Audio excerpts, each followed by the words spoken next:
this is the home page. I'm going to log in with my account.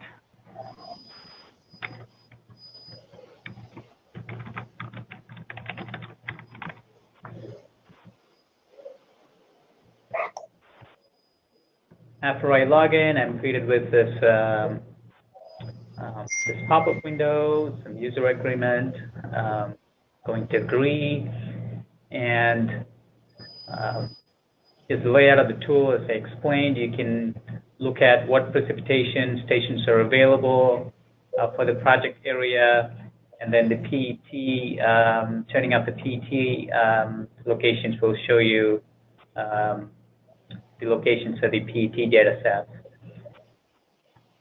So the first step is to create a new project, and you can see from this menu, it has a list of other projects that I have created previously. So you can use this menu to create a new project, or you can also select an existing project and work on the existing project, add new forums, or look at the results, so on. So for creating a new project, you select Create New, and then Create Project. And then this pop-up menu will appear. You'll have to assign a name for the project. I'm going to call this Blue Harvest.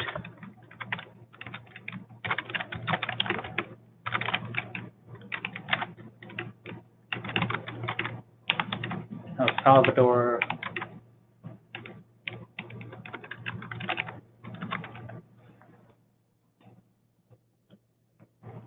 And then just for your reference, you can enter, this is an optional step, but you can enter a brief description for reference. I'm going to say it's a live demo of the WBC tool. And then there are 3 different levels of sharing. If I selected not shared, other users won't be able to view this project or view the results. If I selected the read-only access, other registered users will be able to see this project and look at the results, but they won't be able to make any changes to the inputs. And then the third option, if you select that, others can able to view the projects and also make changes to the input. So this is really to facilitate sharing. You know, if you want to share the results with others and be able to work on simulations collaboratively, you know, this option, you'll be able to do that with this option. So I am going to select the not shared option for this example. I hit submit, and now a new project is created. You can always go back and edit the settings and change the level of sharing status if you wish to. And then there is a delete. You can select a project, and then the project can be deleted permanently from the database. As I mentioned, there is also a copy project option. I can, so if you, this would be appropriate if you want to run a sensitivity simulation on an existing forum and an existing project. You can select the project. You can select any of the existing project. Here's one example, and I can copy this project into a new project. And with this option, all the forms in the existing project will be copied, and all the inputs will be copied. But you know, you can go in and make changes to the inputs, and you have to run the simulations for the copied for the newly copied project. So.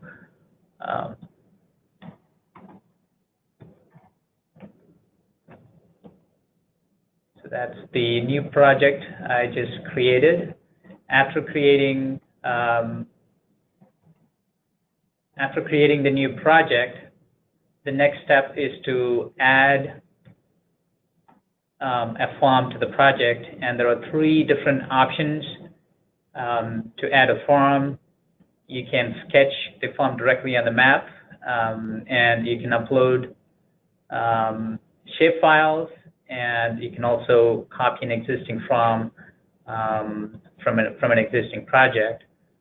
So we will use the sketch a new form option, and I'm going to use the search feature to, right now it's showing the full extent of Central America. I'm going to use the search feature to zoom into the farm area that we will be looking at. And you can do that by entering lat long, lat, come along, or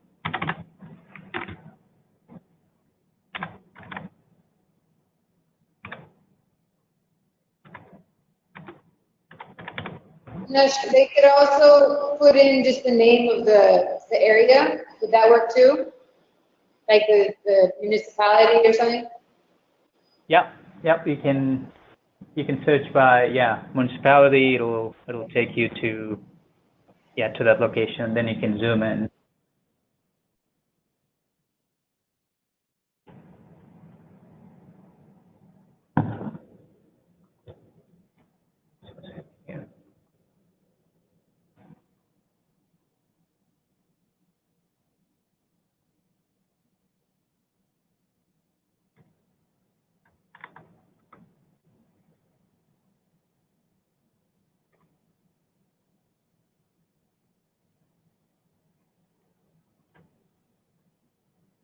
It's slow to draw. I guess so. Yeah. Here. I don't know where you were. Zoom into there. Yeah, don't worry about that.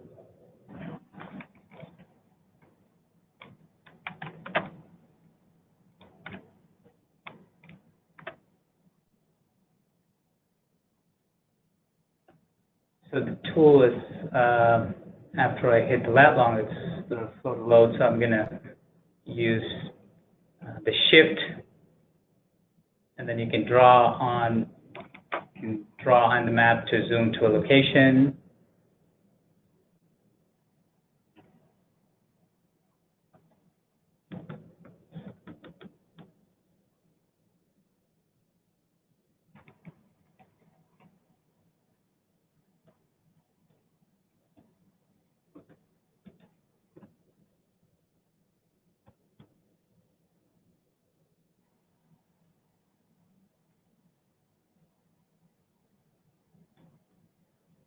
Yeah, it sounds like some people aren't able to load the map, but it's probably just because everybody's on it for connection.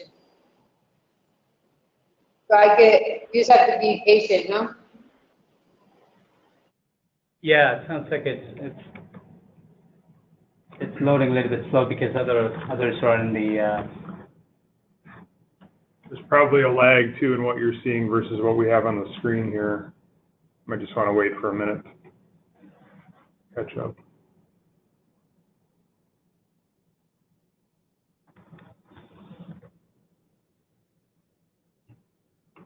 Okay. So using the. Maren, are you able to see the map now or not? Not yet.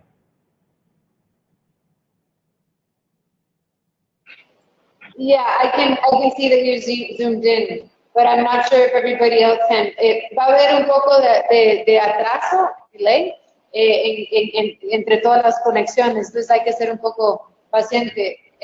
Recomiendo que quizás por tema de uso de la herramienta y todo, mejor veamos cómo él lo hace ahora y luego intentamos cada uno para no sobrepasar la memoria. Ajá.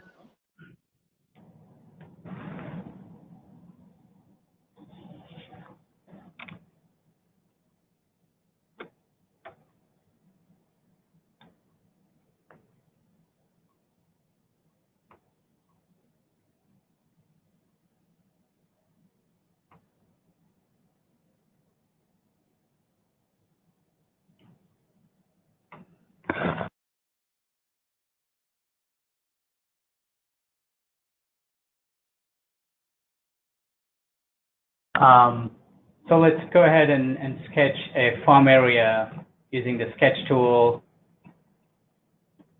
I'm going to sketch a farm, and then after you complete delineating the farm, you can specify the name of the farm and also enter farm description and location. This farm is called Finca Don Francisco.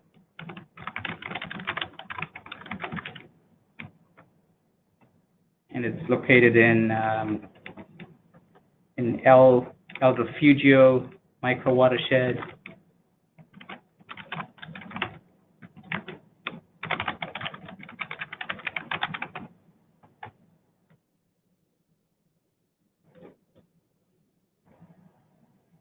Then I'm going to click submit.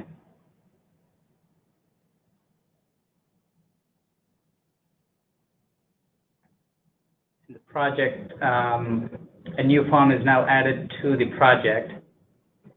The next step after adding the farm is to configure the inputs for the farm. And then you go down to the configure farm input section. And then there's a drop-down menu. You can select the farm that was just added. And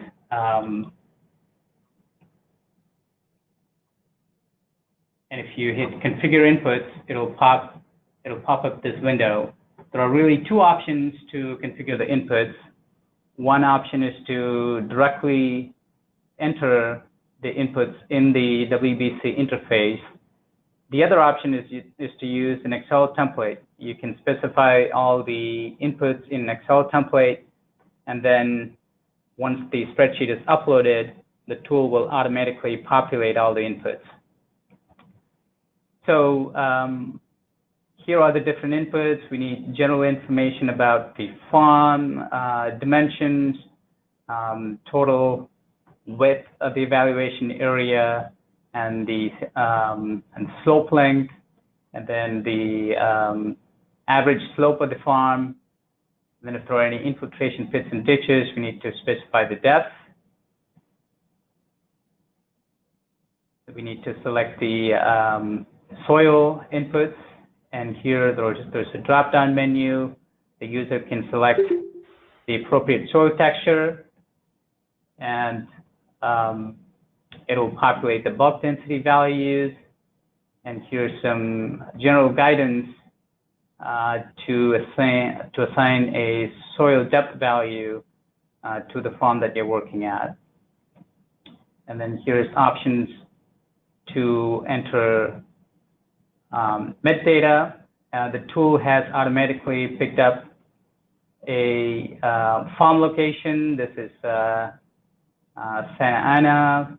I can go in and select a different location. Now,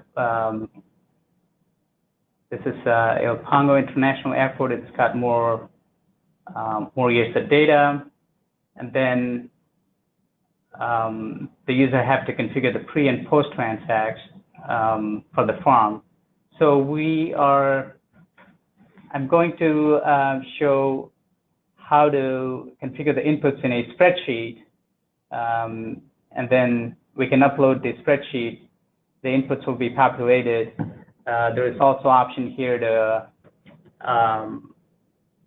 do all the steps in the tool itself. You know, you can add transacts, you can add segments, and select the different land uses in each segment. You can do that. You can add more transacts, and you can you repeat that step for configuring the pre and post transacts.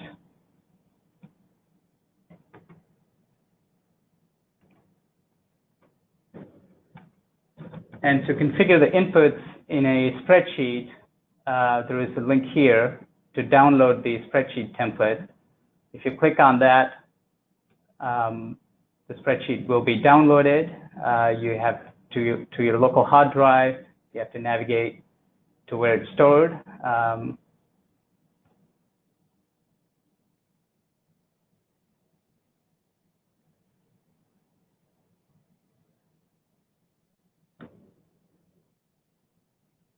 this is the input template, and I wanted to focus on the farm transacts.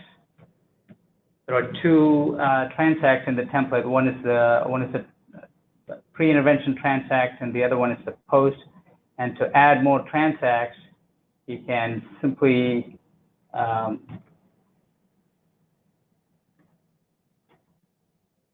insert more transacts next to each other.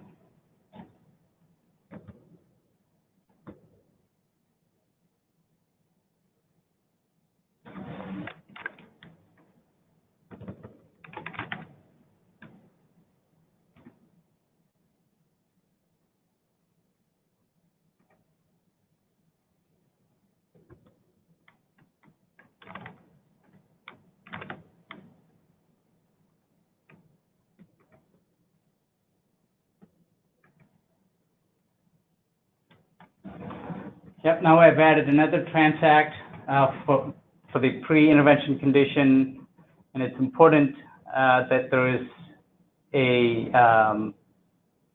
blank column between each transact. That's how the tool reads the inputs. That's how the tool knows to go from one transact to another, and the user can use the drop-down menu to select the different land uses, and here's an option to specify the width of the transact, and also enter the dimensions for the individual cells. So this step is repeated. The user can repeat this step to complete the pre-intervention transact and also the post-intervention transact. Once the transact is completed, the user will enter the total length of the farm, and the transacts that's configured will be repeated to the entire length, and also the total width of the farm. So the transact will be repeated lengthwise and also widthwise to the entire farm. The user will need to enter the slope, and if there are infiltration pits and ditches, you need to specify the depth for those values. And then here are options to enter soil inputs. You can select from the different soil texture, and then enter the soil depth and bulk density values. And then you also need to enter the number of transacts that are included for the pre-intervention and post-intervention conditions. So those are the steps for configuring the inputs. And I am going to open a spreadsheet with inputs for an actual farm. CRS has configured the setting for the Don Francisco Hernandez farm. It consists of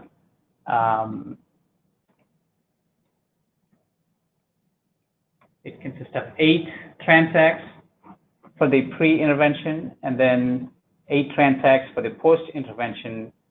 If we look at the pre-intervention condition, the farm was affected by rust disease.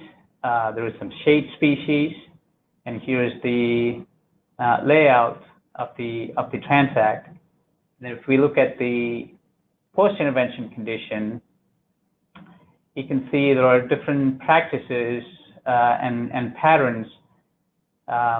First, the planting pattern, the density of planting is different. Here you can see each cell is about 0.85 meters. Here, the plants are planted more densely relative to the pre-intervention condition. There are light barriers installed. There is also staggered planting pattern. And this farm also incorporates agroforestry. And yeah, so this transect set will be scaled to the entire farm area depending on the length and the width specified for the farm.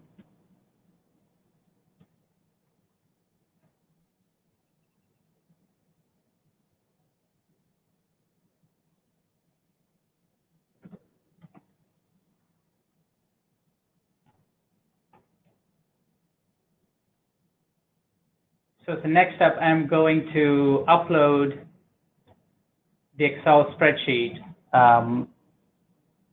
for the farm that I was just showing.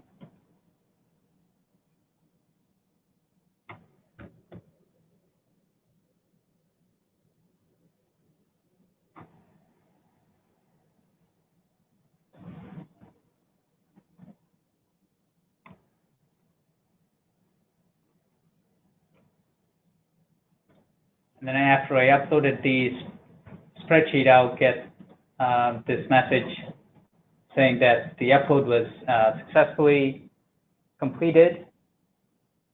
I can close and I can go back to configure inputs. Now all the inputs are automatically populated in the tool. Soil inputs. I'm going to select change the station to Congo, and then here's the pre and post transacts.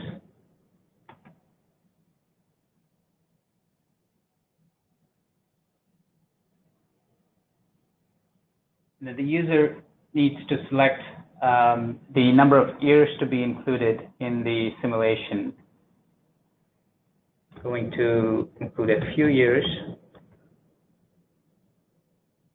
You can also include select all. That will include all years of simulation, but in the interest of time, I'm going to include a few years.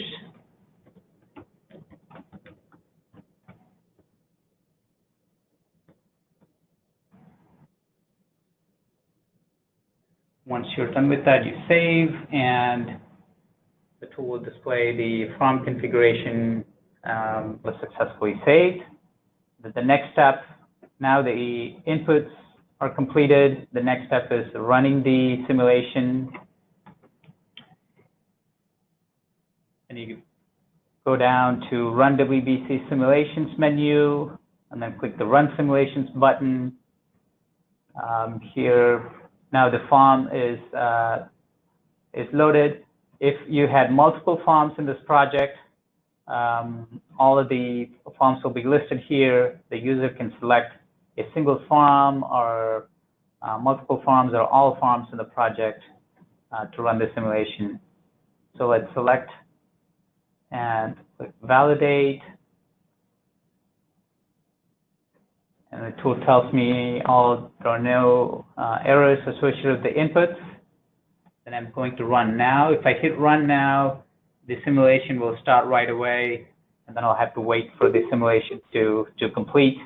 And if I hit the queue option, the simulation is queued in the server, and then I'll get notification when the simulation is completed. Let's go ahead and select the Run Now option.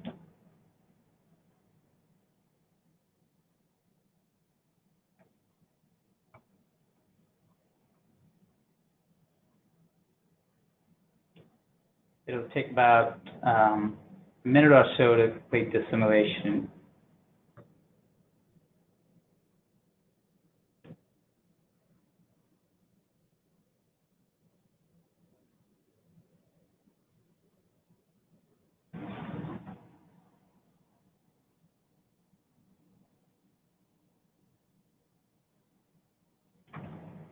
If now the simulation is completed, after the simulation is done, the results dashboard will be populated automatically. Then you can go down to the drop-down menu in the dashboard and select the farm, and then there will be some general information when the simulation was completed, how long it took, and the number of years included in the simulation. And then the user can specify the time frame and the hydrology and sediment units to process the results. And there are different ways to process the results. I can look at multi-year averages, I can look at seasonal period, or I can look at custom period. So let's select the multi-year average.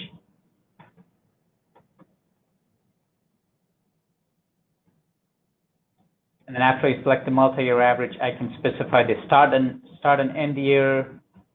So the start year is 1990. I can choose a different year to average the results. Let's include all the years from 1990 to 2002.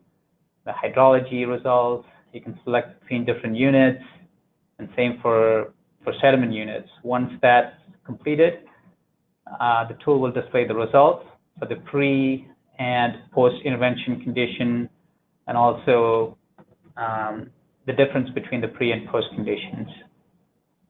And here you can see as the result of implementing practices, there's less runoff, more recharge, and reduced sediment load.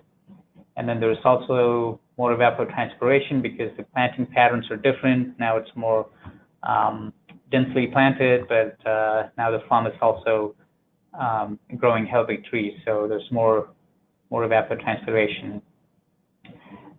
The results can also be displayed in pie charts or bar charts. There is an option to toggle between the two options. If I select bar, if I want to look at the bar chart, I can go to the drop-down menu and switch back and forth. And here's an option to export the results into different formats, PDF or image file. If you want to take a snapshot of this and share it with others, this is a good option. And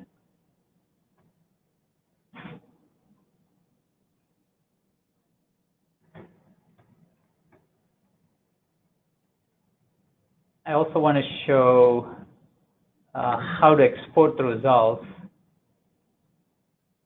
into Excel. There's an option to have the results exported to Excel. Click that.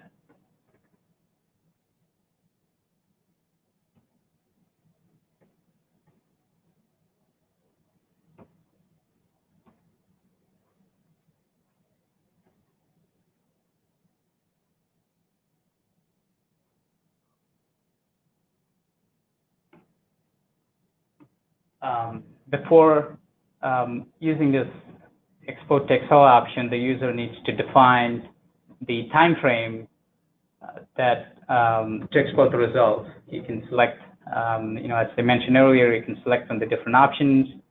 Let's use the multi-year average. Hit export to Excel. Select the farm. If there are multiple farms, all the farms will be displayed here. And then hit export. The tool will start the process, and the results are now exported. Yeah.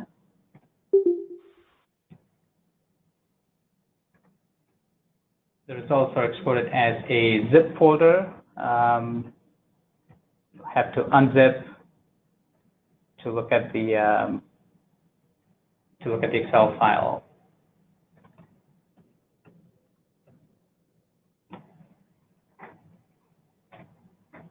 And if there are multiple farms, one worksheet will be created for each farm, and here are the results in an Excel spreadsheet.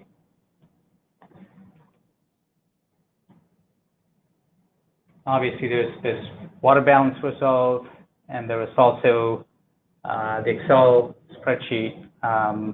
There's also more detailed hydrologic results. If you want to look at the hydrologic components in the soil profile, there are results in the hydrology results tab. And if there are infiltration pits and ditches, the results for that features will be displayed here. In this simulation, we didn't have any other features, so it's blank.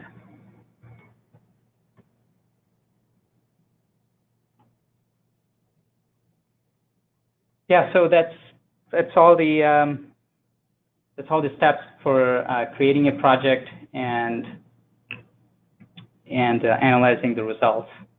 So Martin, back to you. I hope the users can follow the steps to redo this exercise.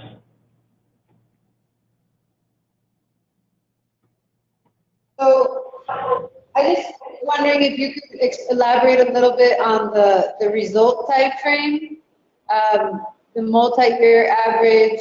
Oh, I'm trying to click on it. And I think there was a seasonal option there. And just elaborate on how that is defined. And from what I understand, it's defined on what precipitation data is in the system. Perhaps you can elaborate a little bit on that and just show us really quickly, like if we do seasonal, what are the different options there? Yeah. So the start and end year is displayed based on the number of years included in the simulation, and that's based on when you configure the farm. When you specify the inputs, and these are the years I selected, 1990 to 2002, and the tool has the results for all these years, and you can, using the multi-year average option, you can look at all the years. If you select 1990 to 2002, the tool will produce results for annual average for all these years, and I can select a different time frame. I can go from 1991 to 1993, and you can see the results are updated, and the tool will produce average results based on the years specified by the user. And the seasonal period is usable if you want to look at results on a seasonal basis for a certain window, and it still produces average results. In this case, it's average for all January, all February, and so on. So I can select, if I want to select January to December, the results are reported for averages, monthly averages for this period. I can select, wet season, probably April all the way to August. The results will change, and then the tool will only report average results just for this period. So it's a way to, look at the annual results and seasonal results in a different way. And then the third option is the custom period. So here, the drop-down menu will list all the months for the simulation period. So the simulation went from 1990 to December 2002, so you can select specific period within the simulation period. And then the tool will generate monthly average results for that period.